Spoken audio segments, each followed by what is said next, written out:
welcome to Millennium News Hour. I am Tanziba Naurin. In today's bulletin, we will present important news from across the nation and the world. Let's begin with the headlines of the day.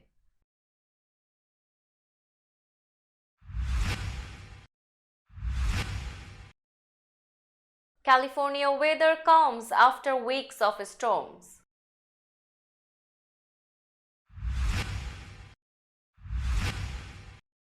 President Joe Biden praised the Netherlands at the wide-ranging talks at the White House.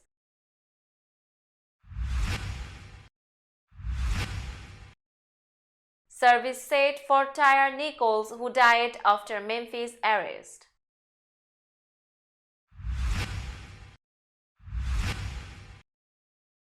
Trump to be joined by Graham McMaster at January SC event.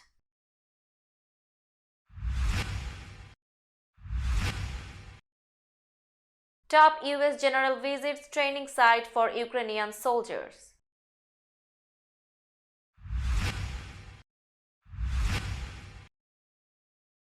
Memorial for Lisa Mary Priestley to be held at Graceland.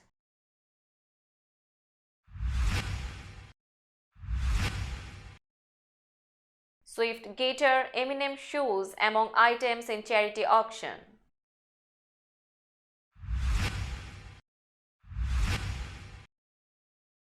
Ex-GOP candidate arrested in shootings at lawmakers' homes.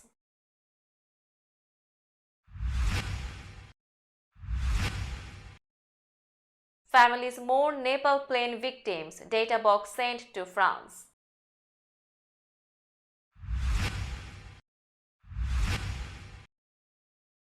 Passengers' video captures last moments before Nepal crash.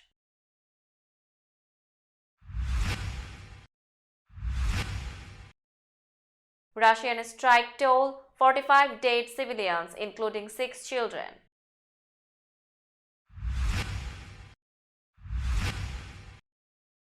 At Davos, Ukraine's First Lady urges support for her nation.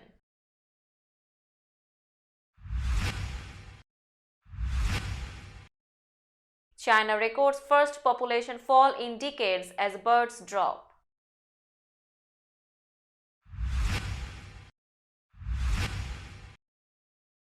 Turkey's top diplomat to travel to US amid troubled ties.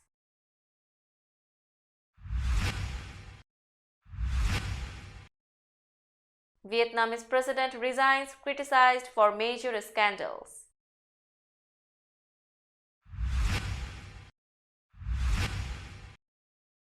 Novak Djokovic gets warm Australian Open welcome, then wins.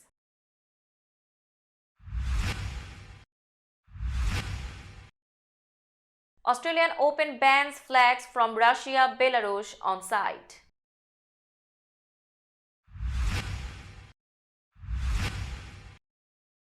NFL playoffs, Cowboys beat Bucks, divisional round awaits.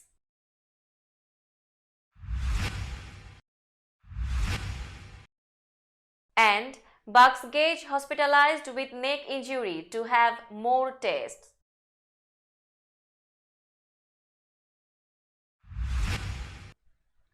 Now news in detail. California's weather was calmer Tuesday after weeks of atmospheric rivers that drenched the state and covered its mountains in heavy snow. Light rain and snow showers lingered in some areas, but skies were finally largely clear. A shot of precipitation from a quick system was predicted for Wednesday or Thursday, followed by a dry period, the National Weather Service said. Forecasters cautioned that although the midweek rainfall will be light, it could be enough to cause problems because the state is so saturated. 9 atmospheric rivers since late December have caused power outages, flooding, leaf breaks, washouts and landslides. At least 20 people have been killed. President Joe Biden will travel to California's Central Coast on Thursday to visit areas that have been devastated by the extreme weather. The White House said in a statement Monday that the president will visit with first responders and state and local officials, survey recovery efforts, and assess what additional federal support is needed. President Joe Biden praised the Netherlands for stepping up assistance to Ukraine as he hosted Dutch Prime Minister Mark Rutte on Tuesday for wide-ranging talks at the White House. Biden is also looking to nudge the Netherlands to further limit China's access to advanced semiconductors with export restrictions. The Biden administration has been trying to get the Netherlands on the same page since the US Commerce Department announced in October new export controls aimed at China. The restrictions are intended to limit China's ability to access advanced computing chips, develop and maintain supercomputers, and make advanced semiconductors. Together, we are working on how to keep a free and open Indo-Pacific and, quite frankly, the challenges of China, Biden said at the start of their meeting.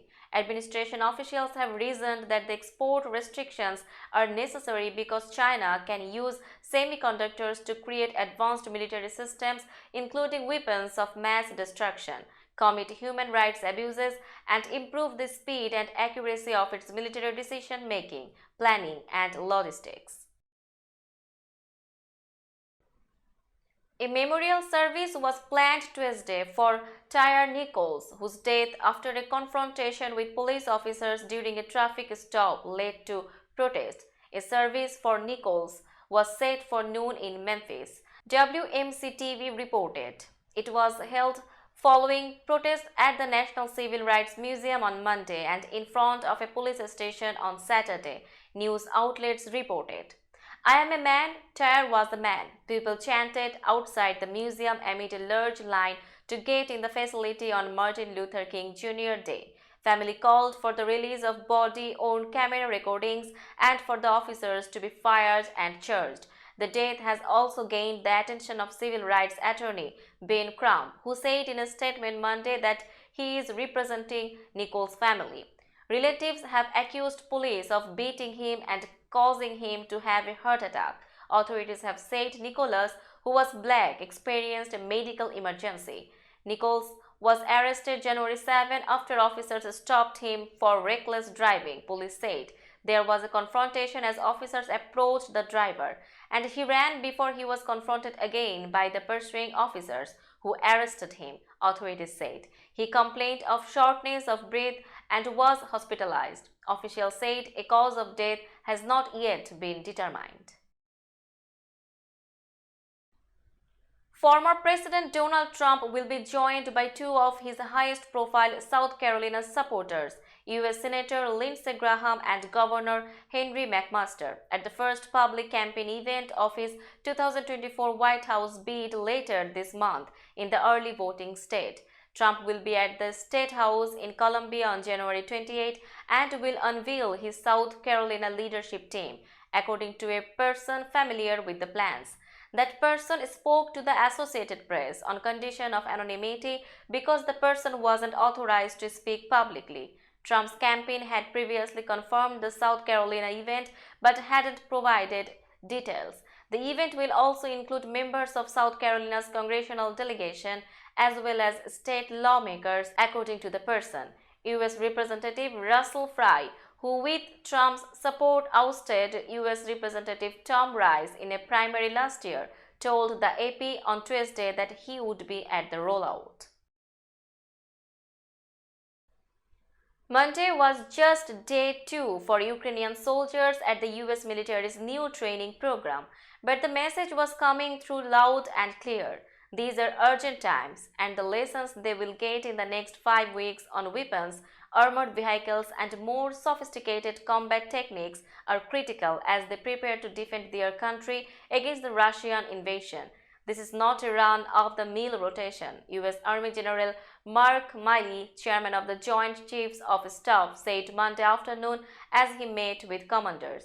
This is one of those moments in time where if you want to make a difference, this is it. Milley, who visited the sprawling Grafenor training area to get his first look at the new so-called Combined Arms Instruction, has said it will better prepare Ukrainian troops to launch an offensive or counter any surge in Russian attacks. He spent a bit less than 2 hours at Camp Kherson, a section of the base named after a city in Ukraine, where Ukrainian troops scored a key victory against Russia last year. More than 600 Ukrainian troops began the expanded training program at the camp just a day before Miley arrived. A public memorial service for Lisa Mary Presley will be held next weekend at Graceland, the famed Memphis home of her father, Elvis Presley. The memorial for Lisa Mary Presley will be held on the front lawn of the mansion at 9 a.m. on January 22, according to a representative of her daughter and actor Riley Keough. Presley died Thursday, hours after being hospitalized for a medical emergency. It was previously announced that Presley will be buried at Graceland next to her son, Benjamin Keough, who died in 2020. Elvis and other members of the Presley family are also buried at Graceland. A singer-songwriter herself, Lisa Mary did not live in Memphis, where she was born, but she made trips to the city for celebrations of her father's birth anniversary and commemorations of his death, which stunned the world when he was found dead in Graceland at age 42 on August 16, 1977. Taylor Swift's acoustic guitar, Eminem's signed tennis shoes, and an ensemble owned by a BTS member are among the items to be auctioned for charity next month. Julian's auction said Tuesday the memorabilia from some of the most popular music performers will be auctioned at the MusiCares Charity Relief Auction on February 5. All proceeds from the event following the Grammy Awards ceremony will go toward MusiCares, an organization dedicated to helping musicians in times of financial and medical crisis.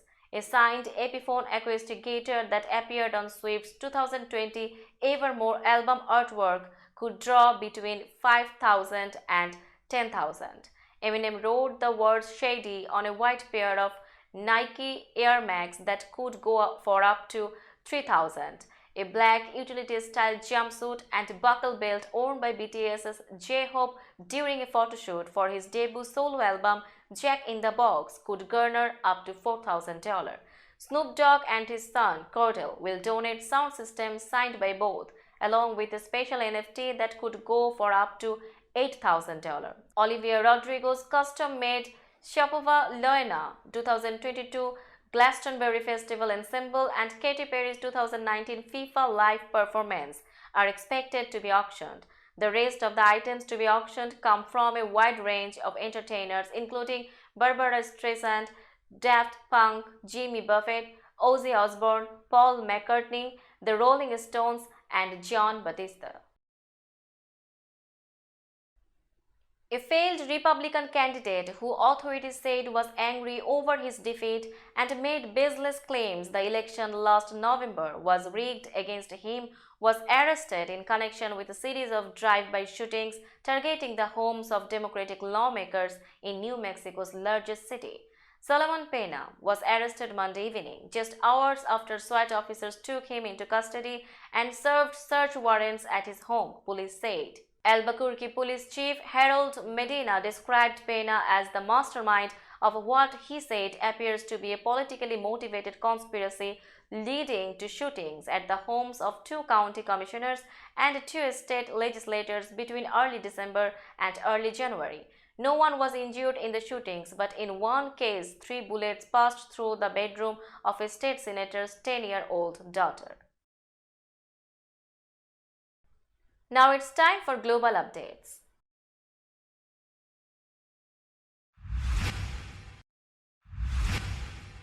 Nepalese authorities on Tuesday began returning to families the bodies of plane crash victims and were sending the aircraft's data recorder to France for analysis as they try to determine what caused the country's deadliest air disaster in 30 years.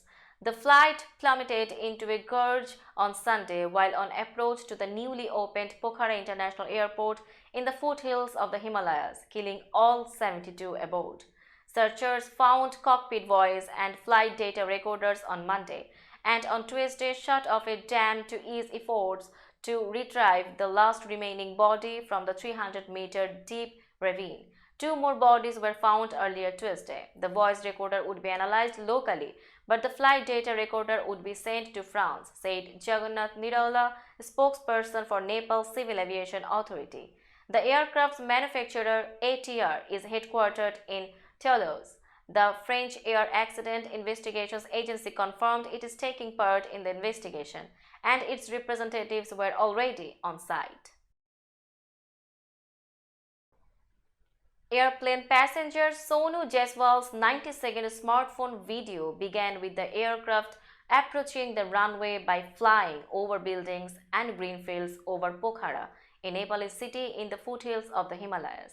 Everything looked normal as Jaiswal's live stream on Facebook shifted from the picturesque views seen from the plane's window to fellow passengers who were laughing. Finally, Jaiswal, wearing a yellow sweater, turned the camera to himself and smiled. Then it happened. The plane suddenly appeared to veer toward its left as Jaiswal's smartphone briefly captured the cries of passengers. Within seconds, the footage turned shaky and recorded the screeching sound of an engine. Toward the end of the video, huge flames and smoke took over the frame.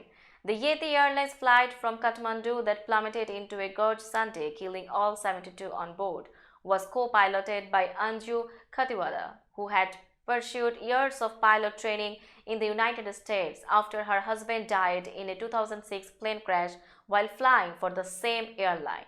Her colleagues described her as a skilled pilot who was very motivated. The final death toll from a weekend Russian missile strike on an apartment building in southeastern Ukraine reached 45, officials said Tuesday, as the body of another child was pulled from the wreckage. The strike in the city of Dnipro was the world's deadliest attack since the spring on civilians at one location. Those killed in the Saturday afternoon strike included 5 children and 79 people were injured, according to Kyrylo Tymoshenko, deputy head of the Ukrainian president's office. The final toll included 24 people initially listed as missing at the multi-story building, which housed about 1,700, he said. Emergency crews cleared some 9 metric tons of rubble during a non-stop search and rescue operation, the Dnipro City Council said. Some 400 people lost their homes, with 72 apartments completely ruined and another 236 damaged beyond repair, it added. Ukraine's First Lady on Tuesday praised world leaders and corporate executives at the World Economic Forum's annual gathering to do more to help her country at a time when Russia's invasion is leaving children dying and the world struggling with food insecurity. As the anniversary of the war nears, Olena Zelenska said parents in Ukraine are in tears watching doctors trying to save their children. Farmers are afraid to return to their fields filled with mines, and we cannot allow a new Chernobyl to happen, referring to the 1986 nuclear disaster as Russian missiles have pounded Ukrainian energy infrastructure for months. What you all have in common is that you were genuinely influential, Zelensky told attendees. But there is something that separates you, namely that not all of you use this influence, or sometimes use it in a way that separates you even more. She spoke as hundreds of government officials, corporate titans, academics, and activists from around the world descended on the resort town. The week-long talk-fest of big ideas and backroom deal-making prioritizes global problems such as hunger, climate change, and the slowing economy. But it's never clear how much concrete action emerges to help reach the forum's stated ambition of improving the state of the world. China's population shrank for the first time in decades last year as its birth rate plunged, official figures showed Tuesday, adding to pressure on leaders to keep the economy growing despite an aging workforce and at a time of rising tension with the US. Despite the official numbers, some experts believe China's population has been in decline for a few years, a dramatic turn in a country that once sought to control such growth through a one-child policy.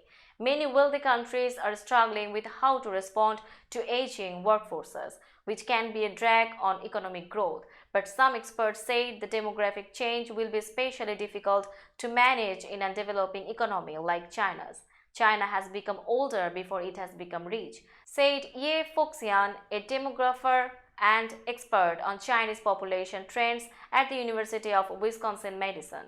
The National Bureau of Statistics reported Tuesday that the country had 850,000 fewer people at the end of 2022 than the previous year. The tally includes only the population of mainland China, excluding Hong Kong and Macau, as well as foreign residents.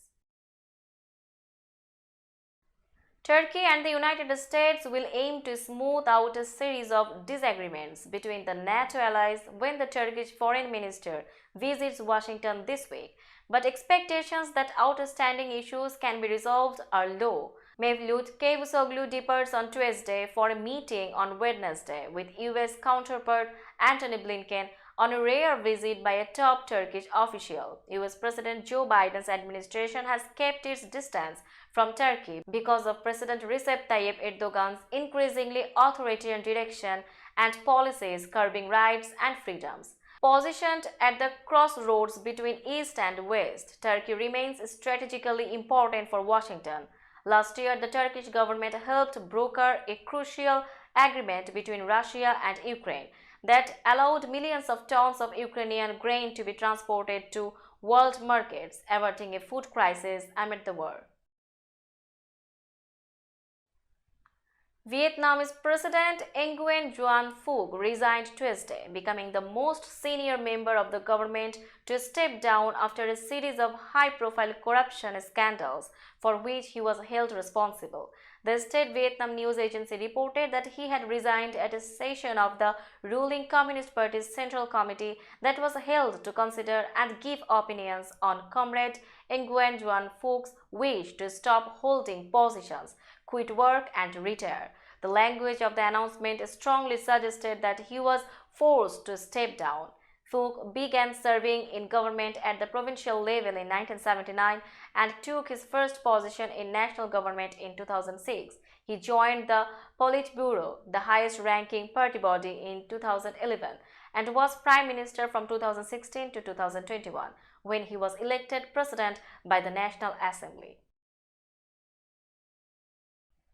Now it's time for business news.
Let's have a look on today's sports stories.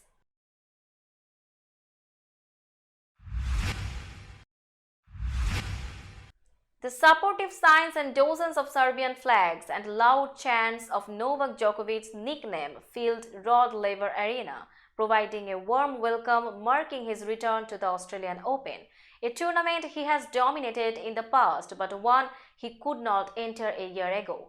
Djokovic acknowledged the greeting with a quick wave of his left hand when he stepped out onto the court at 10:30 p.m. Tuesday, then got down to business by playing quite well and only briefly showing a hint of trouble from the bulky left hamstring that was heavily taped.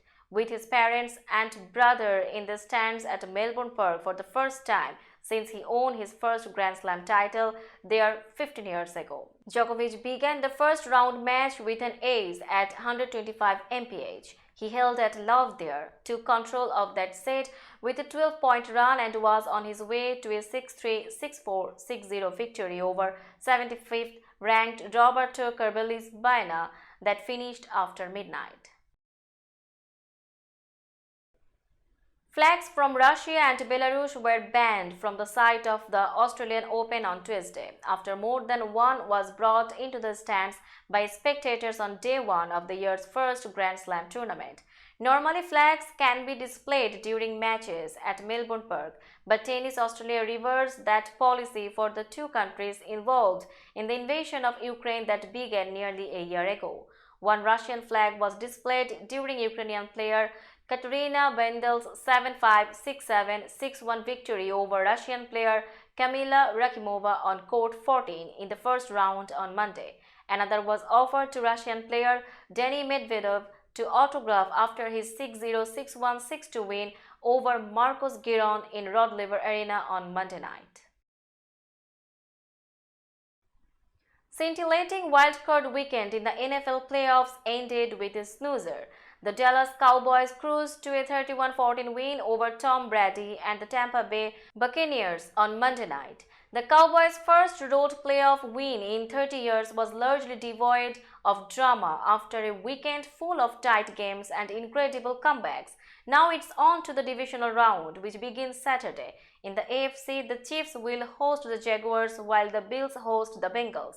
In the NFC, the Cowboys travel to the 49ers while the Giants hit the road against the Eagles. Wrapping up wildcard weekend on Monday night, Dallas quarterback Dak Prescott completed 25 of 33 passes for 305 yards and played turnover-free ball for the first time in 8 games as the Cowboys dominated the listless Bucs in what may turn out to be Brady's last game in a Tampa Bay uniform.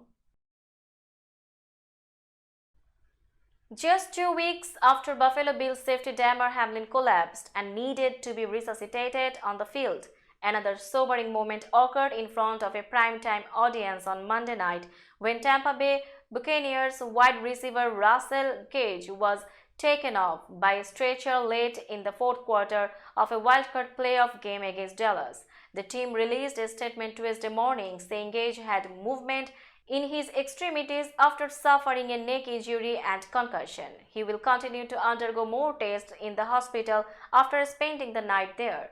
Gage was injured when he stumbled on a road, went to the ground, couldn't make the catch and took a hard shot to the neck from Donovan Wilson. He appeared to try to get up but couldn't and slammed his hand into the ground in frustration. Players from both teams took a knee and prayed while medical personnel attended to Gage. Tom Brady, who threw the pass to Gage, stood near the medical staff before the game resumed. The immediate uncertainty surrounding Gage's injury sparked an outpouring of support on social media. Let's have a look on today's weather forecast.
That's all in today's news. Keep watching Millennium News 24 for latest updates.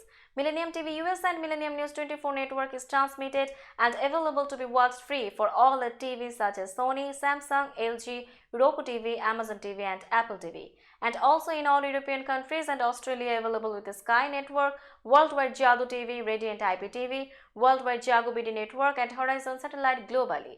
Stay connected with us for all types of informative and entertainment program. Thank you.